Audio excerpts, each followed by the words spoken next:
Hello and good evening, everyone. Let us continue our discussion of the future poetry. Sri Aurobindo, in the first essay of the book, had given us hints of what the poetry of the future may be like and had talked briefly about the mantra. The next few chapters of the future poetry are a continuation and elaboration of this theme, where Sri Aurobindo explains in detail about poetry. That is, poetry in general, including all aspects of it. He begins by explaining what he means by the essence of poetry. That is, what is poetry basically, and this includes a lot many features. Poetry cannot be defined or explained away in a single sentence. It needs detailed discussion and explanation, and this is what we find Sri Aurobindo doing here. He begins by explaining and answering the question about what constitutes the essential law of poetry and what is the nature of poetry. And he also goes on to raise and answer a more important question as to how poetry can be used as the mantra of the real. After all, the future of poetry may well lie in the direction of the mantra. So let us start by simple definitions. Sri Aurobindo says that poetry is a self-expressive instrument. Now, that has been put very simply, but the explanation and meaning entail a lot. And it gains in complexity when Sri Aurobindo defines any type of poetic creation as profound, elusive, indefinable. So, at the very outset, we know at least some things for certain that poetry or poetic creation is so elusive for the human mind as to be indefinable in human language. And of course, profundity of poetry or in a work of art remains out of the reach of the common intellect, that is, the surface mind. Sri Aurobindo says that to know about the indefinable and unexplainable, we need guiding intuitions. Mere intelligence will not help us fathom the depths of poetic creation.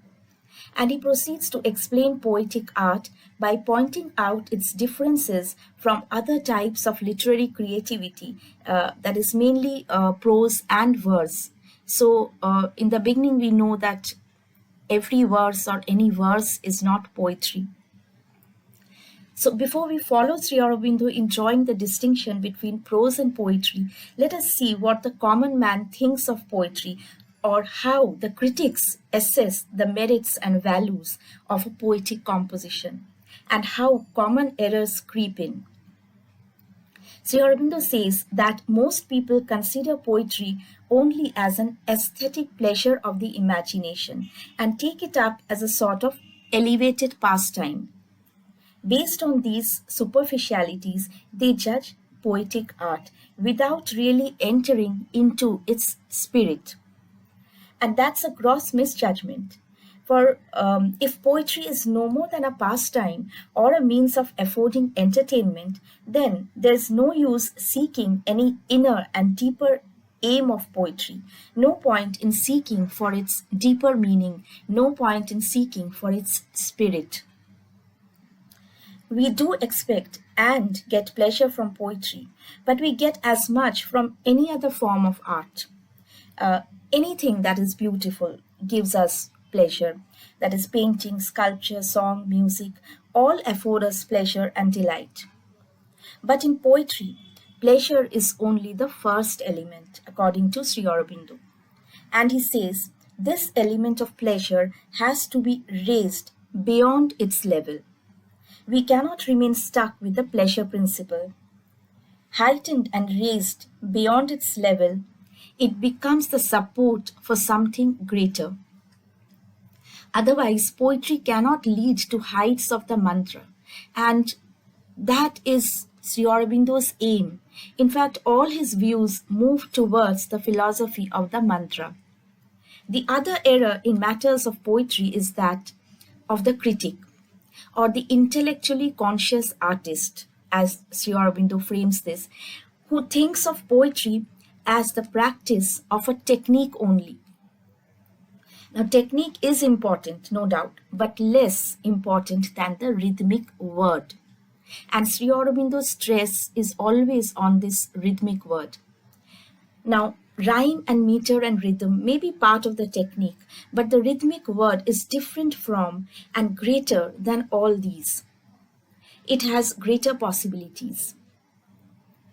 And Sri Aurobindo says that a gifted soul, that is a sort of genius who is born with the talent, that is the poetic talent, we can say, can create great poetry even when lacking in technique, even with deficient correctness of execution.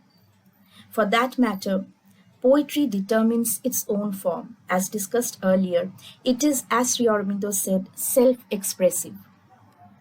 For instance, if we go to Sri Aurobindo's works alone, we find a variety of poetic molds, each determined by the theme or subject matter. For tales based on mythology, Sri Aurobindo chose the narrative mode, giving us long narrative poems. For themes mystical or philosophical, he chose poems of shorter lengths or sonnets. And for, say, patriotic or satirical themes, he adopted other verse forms and structured them appropriately too. Thus, we have variety of poems, variety of themes, and variety of structures and molds in Sri Aurobindo's poetic genre. So, to know more about poetry, we'll follow Sri Aurobindo in drawing the distinction between poetry and prose first. Now, that is in a way to suggest what is not poetry, that is, what may not be called poetry. The basic difference between a poetic composition and prose style is in the value of the word.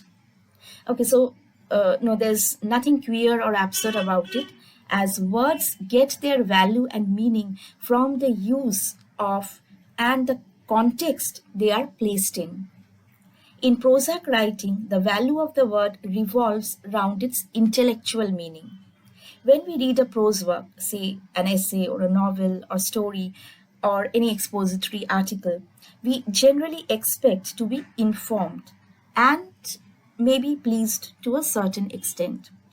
Okay, and suppose we are reading a thriller, to be thrilled to a certain extent. So, words used in prose writings aim to help clarify the intelligence.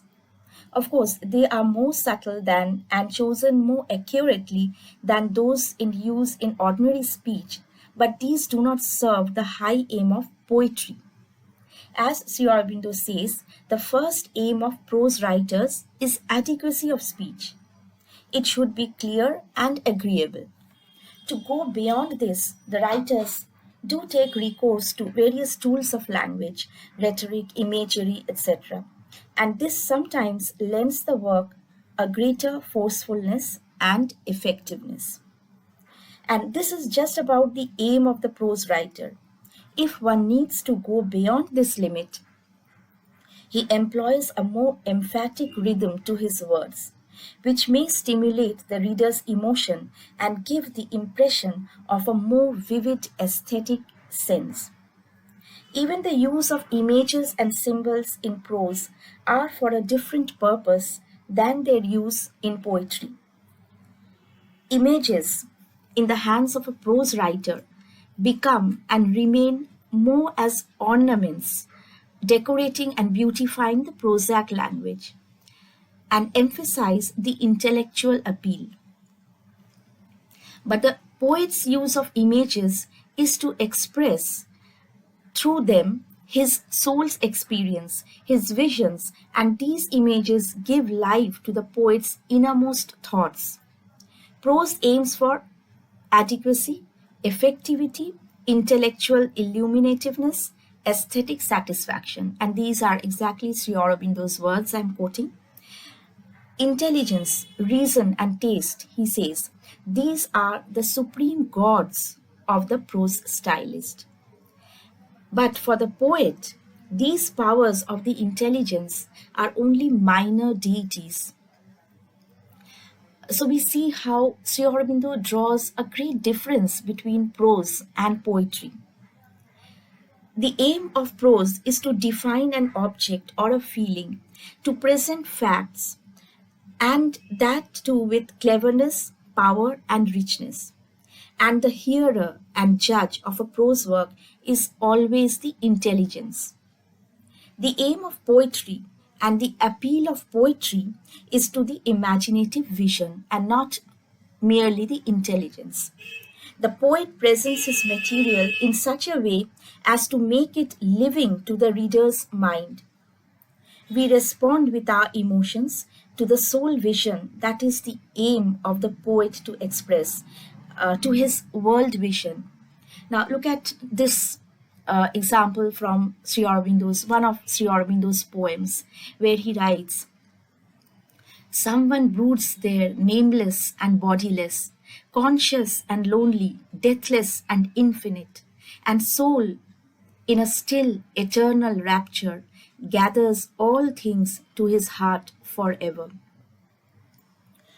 So, this is the soul vision, the world vision that we are talking about. So, a very important point is to be noted here. That is, when Sri Aurobindo says poetry or poet, he means the true poet or great poetry, which is far higher and nobler than mere versification. Verse is not always poetry. There is a borderland between these, and many who attempt to write poetry may hover over this borderland. And Sri Aurobindo says sometimes a whole literary age may dwell on this borderland. So, poetry, unlike prose, goes beyond mere effectivity and discovers and reveals more intense illumination of speech. In true poetry, there is the inspired speech rather than the mere intellectual speech of prose. And where the divine rhythmic movement unites and combines with the depth of sense and power of infinite suggestion, there is the supreme inevitable utterance. But it is not that the poet will always find it. It comes from the spirit deep within us. And the poet has to seek for that inspired word and rhythm, and when he finds it and makes it the vehicle of some truth of the spirit itself, we have from the poet what we call the mantra. Prose, however, can never reach this height. The nearest approach of prose to poetry is poetical prose. But still, it is prose. When the writer achieves a more rhythmic balance in his style and uses images for vision rather than for mere decoration. So I'll just give an example. For instance, see, look at these lines from one of the romantic essayists, Charles Lamb, as he is ruminating about his dream children, desires which remain as dreams forever. And he writes, "We are nothing less than nothing, and dreams. We are only what might have been, and must wait upon the tedious shores of Lethe millions of ages before we have existence and a name." So notice the cadence of the lines. The vision is captured by the right dreamy rhythm and how all trail off together. So if poetry is at one end of the spectrum, at the other end we have prose. And in between, there are ranges of what Sri Aurobindo calls lower poetry and verse, and he draws distinctions between all these. Explaining poetry, Sri Aurobindo says that the style and rhythm here spring from a vision in the soul. They are the result of a certain spiritual excitement. The vision may be of anything, of life, of death, of heaven or hell, but the important thing is that it is the soul which has to see, and the other senses and heart and mind remain only the passive instruments of the soul. It is only then that we get poetry that is real, high poetry. For instance, I quote some more lines from one of Sri Aurobindo's poems, where he's writing, "Nearer and nearer now the music draws, life shudders with a strange felicity. All nature is a wide, enamored pause, hoping her Lord to touch, to clasp, to be." So, this is the kind of soul experience we mean. On the other hand, if the soul vision is suppressed under the excitement of the intellect, and the emotions and the imaginative and vital energies have a greater play than the spiritual excitement, then we do not have true poetry. We have only lower levels of it. So, whatever the poet has to say, if it doesn't touch or sink into the soul of the audience, of his hearer, or the reader of poetry, and if the expression does not get the purifying touch of the spirit, or is not uplifted or transformed by the spiritual energy, then we hover at these lower levels of poetry. And when a literary work appeals only to the intellect, to the surface mind only, then it is far removed from poetry and is on the borderland of prose. So, the true domain of poetry includes only that which has been touched by the soul of the poet and in turn can touch the soul of the hearer. That is the true essence of poetry. Mere versification is not poetry. Sometimes prose catches a little of the rhythm of poetry, as we have just seen from the example of Charles Lamb, and becomes poetic. That Sri Aurobindo says may still be allowed, that is what he terms poetic prose. But he says less pardonable is prosaic poetry. In fact, that would be outside the confines of true poetry.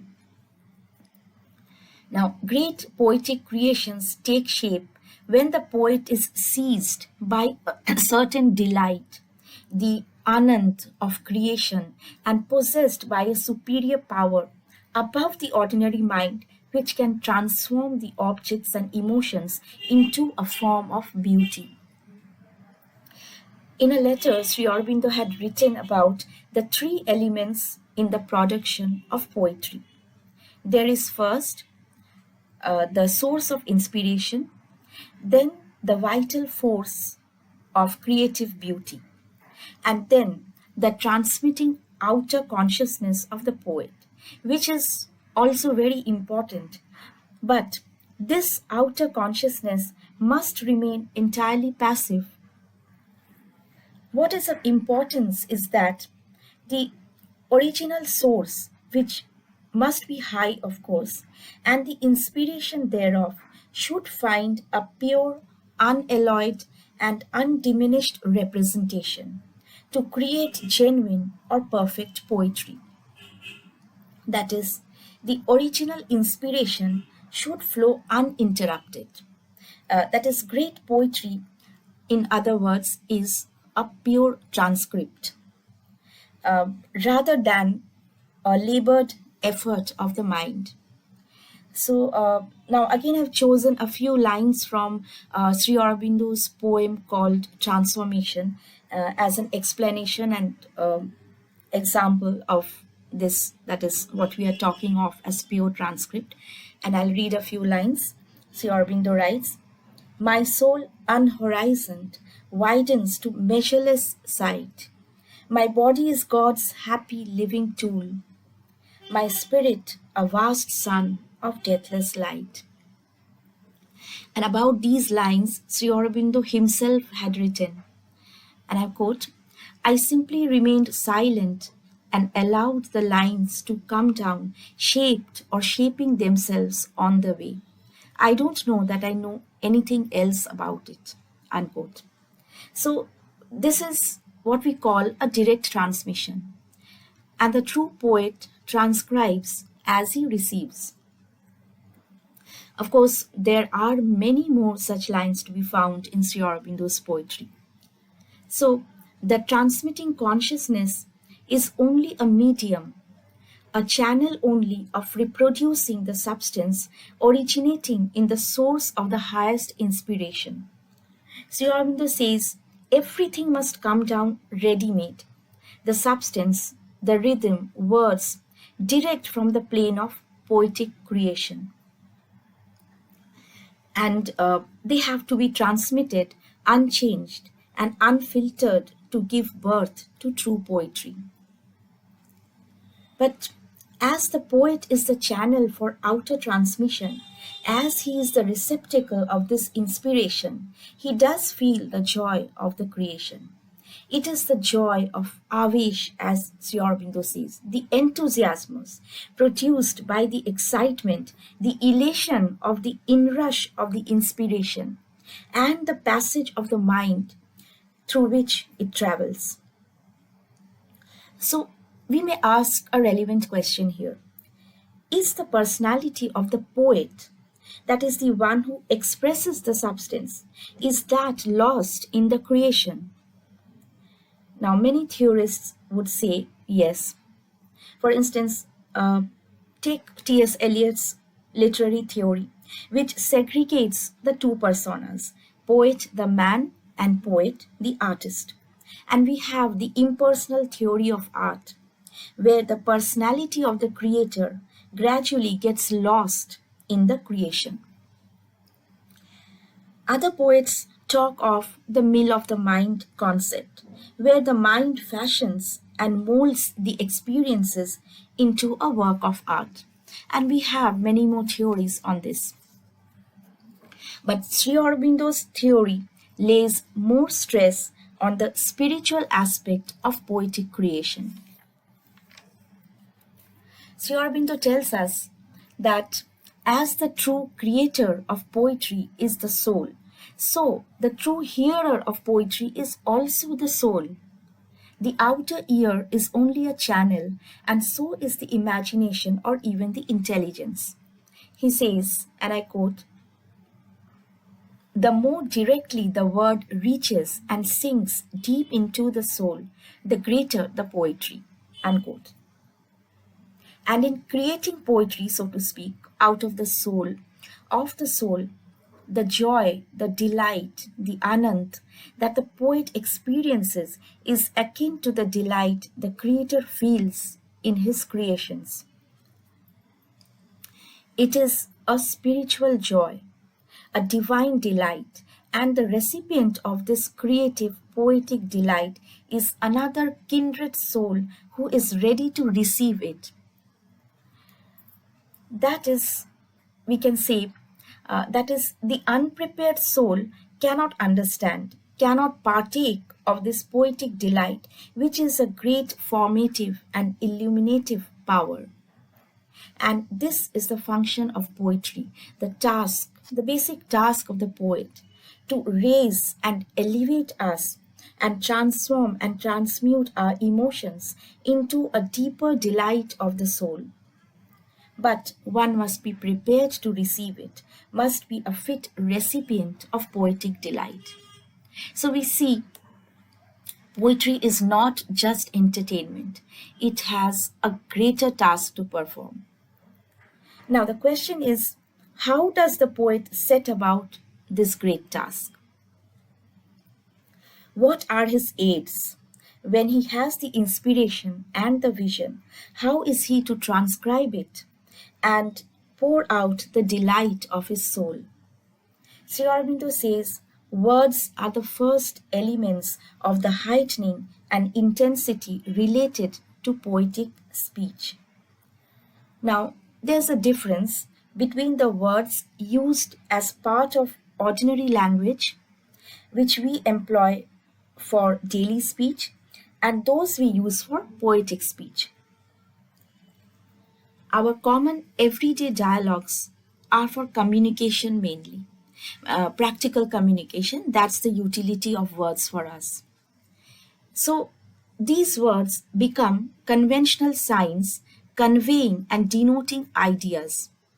In other words, they have a mechanical function only. They may be useful for life, but are as if themselves without life, as Sri Aurobindo says. Because being put to simply a mechanical use, they lack the vital energy, and only when we, the users of the words, when we put our own energy into them, when we lend them the right stress and accent and intonations of our voice, when we put our emotional force into them, only then we invest words with some vital power and make of them something more of a mechanical use. Now, at this point, Sri Aurobindo draws our attention to the fact that words had a real and vivid life of their own, as is evident when we go back and study the history of language. And speakers of the words were conscious of the life force of the words.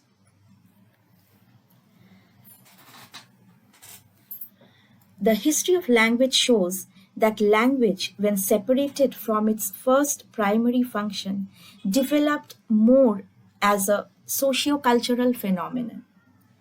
And language serves man's psychological and social needs and is a means of communication with others. Now, some modern and postmodern theories even regard language as a social construct and phenomenon, and they feel it is man made rather than natural, while there are other theories which take language to be a biological phenomenon. So, Sri Aurobindo says that the primitive nature of language took into account the vital power of the words, and in its first movements, language stood for and represented the feelings, emotions, sensations, rather than only ideas of the intelligence. Primarily, the function of words had more to do with mental impressions, and intellectual sense came in only as a secondary element. But as the intellect of man developed and evolved, the intellectual meaning and sense of words became dominant. Along with words, that is, their purpose and meaning, the sound of the words also play an important role in speech, or say in poetic speech. The quality of sound is indefinable, so to speak. And about the relation between sound and sense, Sri Aurobindo says that sound creates certain vibrations in the life soul of man. When we hear a certain sound, and sounds can be of very many types, needless to say, so these sounds stir up our sensational, emotional, and mental being in some way. So I can just give an example, that is, when we listen to music, we usually feel happy. It gives us a feeling of pleasantness. Even if the music is only instrumental, it plays upon our inner senses. But sometimes, on the other hand, if any there is any loud or unruly sound, it creates a sensation of disgust and fear. And sometimes this is what the technicians take advantage of, that is making use of sound to create an eerie atmosphere in films and the like. And that is why the audiovisual impact is felt by our mental being. So sound has different purposes and uses, but as such, there is no natural equivalence between sound and its intellectual sense, Sri Aurobindo tells us. With the intellectual growth of man, language seems to be losing much of its powerful life of early times. And it is the poet in whose creations we find the attempt to revive the life of language. Because poetry recovers the primary element of language in various ways, either by a forceful image or by the suggestive force of the sound and its life and power. And when this gets to be associated with the thought value which comes from the intelligence of the poet, it increases in power even more. Blended thus, speech goes higher than the intellectual and the vital and gains in value and power, as it can in this way bring out its soul, its spirit. So, in this way, poetry or poetic speech makes language a power of emotions and sensations, adding more to its intellectual value. Of the relation of sound and sense in early language and later, Sri Aurobindo gives an interesting example. Now, he says, consider the word wolf. Okay, it's an animal, we know. It denotes a certain living object and hardly anything beyond that. That is, when we consider only the word wolf. The Sanskrit word vika also has almost the same sense, but originally it carried in its sound the sense of terror and expressed the sensational relation between the wolf and man which most affected the man's life. To quote Sri Aurobindo's words here, the sound vrika itself connoted the sense of tearing. So, poetry retrieves this life of the words, this power of language. But what is more important in poetry is what Sri Aurobindo terms the rhythmic word. Now, all kinds of technique remain subservient to this, and the rhythmic word features as a most important component in poetic creation in Sri Aurobindo's philosophy.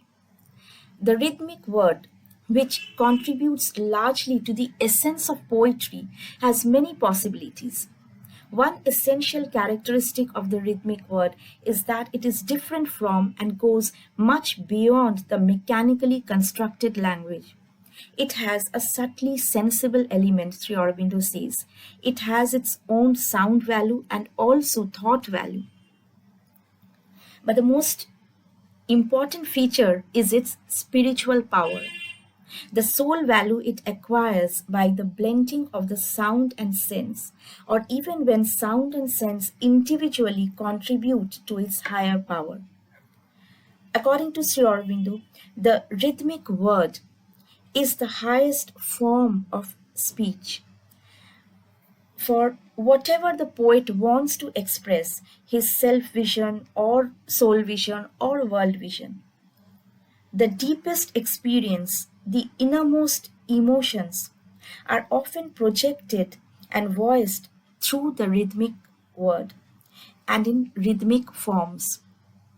The object or the form hides much behind its surface, and the poet's task is to express what lies beyond mere appearance. Sri Aurobindo wrote in a letter that a poet should be an artist of word and rhythm. So, when the source of inspiration is highest, when he can transcribe directly his vision, then technique may be dispensed with. In his best moments, in his supreme moments of inspiration, the poet may forget technique altogether, Sri Aurobindo says.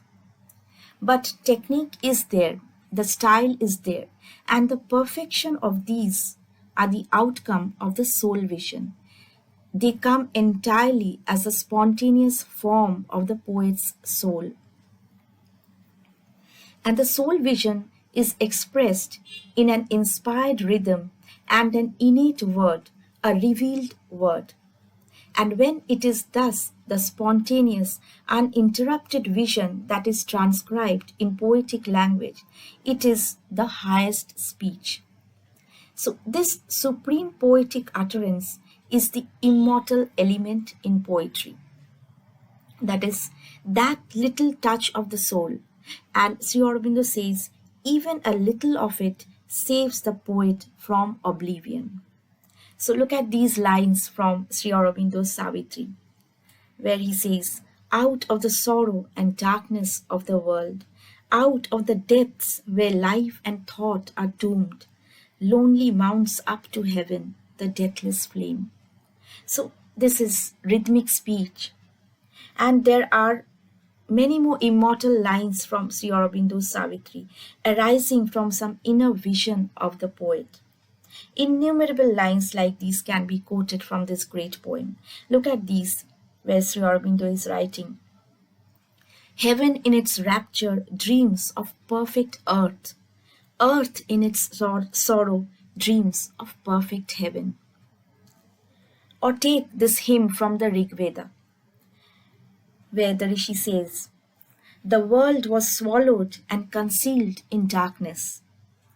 Agni was born, and light became apparent. The deities, the broad earth, and the heavens, and plants and waters gloried in his friendship. Now, see, we can actually see what the poet has seen. That is the power of the simple verse. That is, we see what was revealed to the poet's vision at the birth of Agni. Okay, but on the other hand, Sri Aurobindo also tells us what happens when the soul or the spirit is not present in the lines, in lines of poetry. That is, there is only sound without adequate substance or sense. And as an example, we can take some lines from Swinburne's poetry, his later poetry, about which Sri Aurobindo says that it is only sound without a soul. And in a letter, he explained that this decline of Swinburne was due to the fact that he placed, that is, he lacked substance and fineness of form, even when the language was melodious. So the point is, only melody won't do. It is the rhythmic speech, it is the rhythmic word we need.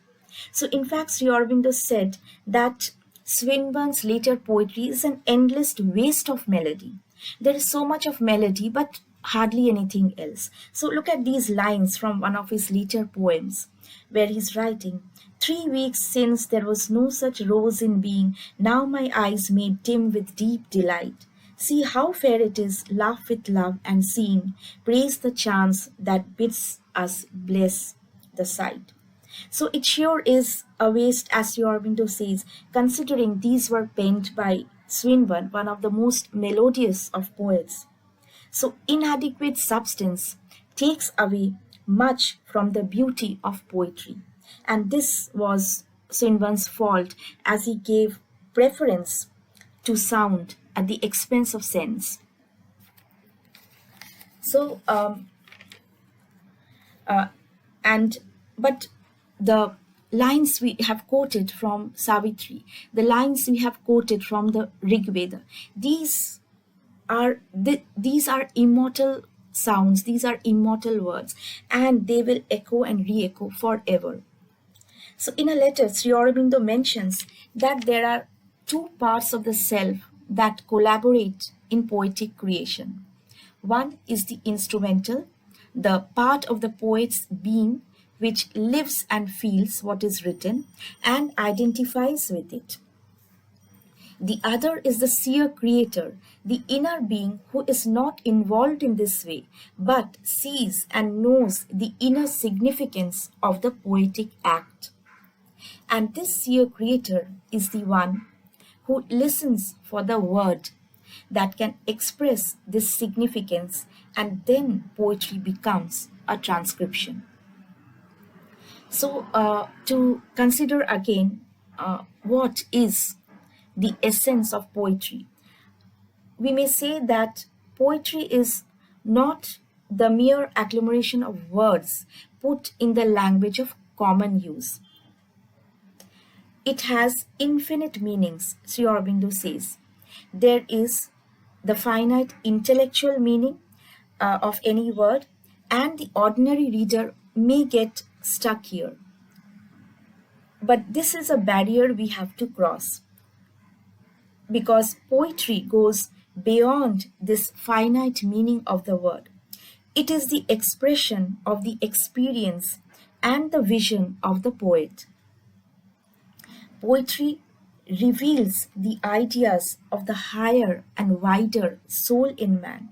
And Sri Aurobindo says, it opens to us by the word the doors of the spirit. So that is poetry in its essence. That is the essence of poetry. There is expressed in poetry the truth of life, or the truth of nature, or the truth of the universe. And this truth, with its delight and beauty, is the essence of poetic speech. And beauty and truth are interfused and inseparable. Beauty, which is truth, and truth, beauty. And so, as the poet said, a thing of beauty is a joy forever. And this springs from the deeper realities of the soul, whose discovery brings us the eternal delight.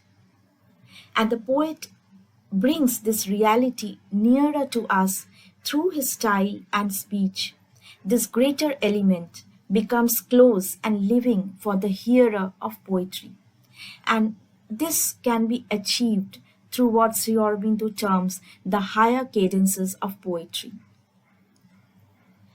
The soul vision that lies behind the word is revealed through the poetic speech.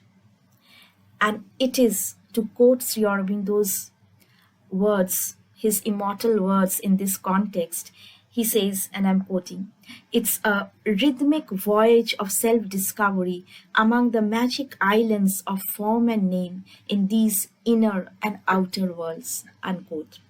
So, what is this rhythmic voyage? We are going to take up in our next talk, and we shall be discussing more on rhythm and poetic movement with Sri Aurobindo.